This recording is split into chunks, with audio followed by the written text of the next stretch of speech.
Alors je suis ici en direct de la capitale algérienne, Genève, pas loin de la résidence présidentielle, qui fait office aussi d'hôpital pour les Suisses, parce que l'Algérie c'est comme ça, c'est généreux. Alors il semblerait qu'une lettre est arrivée au peuple algérien à partir de cette résidence pour annoncer la candidature d'Abdelaziz Bouteflika. Suite à ça, les gens sont sortis dehors pour manifester leur mécontentement, mais il semblerait que le gouvernement n'ait pas compris le message. Alors, pour essayer de faire comprendre le message, j'ai essayé de synthétiser les revendications du peuple algérien dans cette lettre que je vais emmener moi-même directement à la résidence, parce qu'il semblerait que les lettres soient le seul moyen de communication choisi par ce gouvernement. Alors, qu'est-ce qu'il y a dans cette lettre? Premièrement, le peuple veut savoir comment va le président, sincèrement.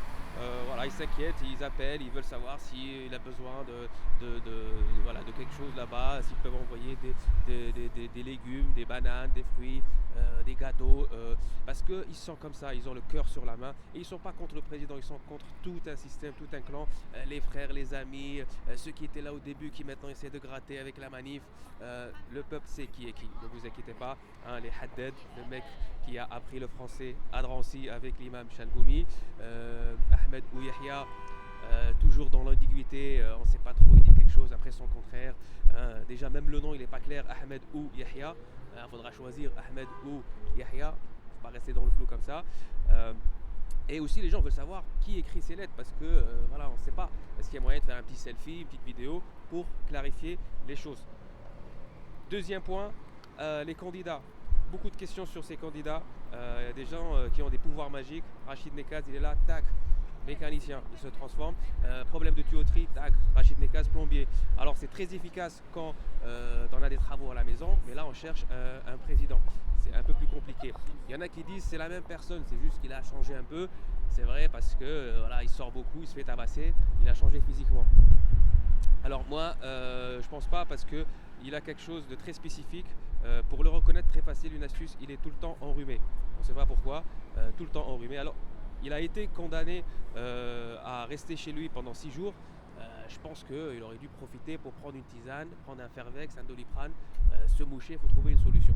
Et son histoire elle est intéressante parce qu'il a commencé en France, il a essayé de se présenter là-bas, ça n'a pas marché, il a été condamné là-bas aussi, il revient en Algérie, il tente une astuce avec son cousin qui se présente, après lui il devient vice-président, après son cousin démissionne. Où est-ce que tu as vu un Algérien à qui on donne du pouvoir et il démissionne tout seul? Il n'y a qu'à voir la situation actuelle. Donc voilà, c'est pas une solution. Tahar Missoum, très sympa, alias spécifique, mais bon, on comprend pas ce qu'il dit, il termine jamais ses phrases, toujours etc. Alors, on comprend pas. Il y a aussi la série des Ali, ceux qui étaient là au début, qui maintenant sont contre, on ne sait pas trop, on les connaît pas bien, les Ali Benflis, les Ali Gadiri.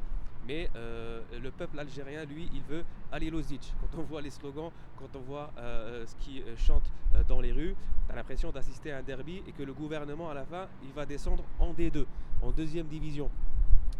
Sur le point de on va organiser, si je suis élu, et après je vais organiser des élections. Si je suis élu, bon déjà, allez, on va dire à 73%, admettons, j'organise des élections anticipées. Le peuple a envie de dire pourquoi ne pas se retirer dès maintenant. Beaucoup plus simple, on n'organise pas un match pour faire que l'échauffement.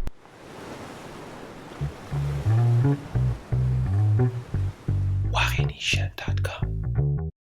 Dernier point, les élections sont prévues pour le 18 avril. Le peuple voudrait les avancer le 13 avril parce que le 14 avril, il y a Game of Thrones. Et ça, on ne veut pas le rater. Je vais en mettre ça directement.